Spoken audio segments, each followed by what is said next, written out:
Si les plages du Grand Libreville présentent un visage reluisant, c'est bien parce que les équipes s'investissent à la tâche.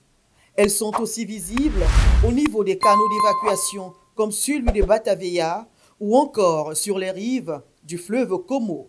Cerise sur le gâteau, les femmes sont plus fortement mobilisées. Pelles, râteaux et balais à la main, elles ne laissent aucun coin où pourrait s'incruster un détritus. Le but étant de sauver Dame Nature, particulièrement les fleuves et les mers, de la pollution par des déchets divers. Du 1er au 30, nous sommes là. Voilà. Avec des jours de repos particulièrement abréviés par chacune de nous.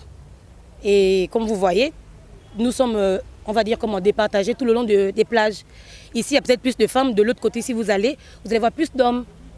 Nous sommes à un bassin versant, la sortie d'un canal. Donc ça peut quitter depuis on ne sait pas quel quartier, si le canal arrive à ce quartier. Voilà, par exemple, depuis Batavia, ça descend. Donc chaque jour, l'ordure ne cesse pas, l'ordure ne diminue pas. La quantité, on pourra dire que la quantité évolue. Si la tâche est rude, ces équipes sont déployées 7 sur 7 sur plusieurs sites pour réparer un tant soit peu l'incivisme de certains habitants qui semblent se complaire à jeter leurs déchets dans les bassins versants.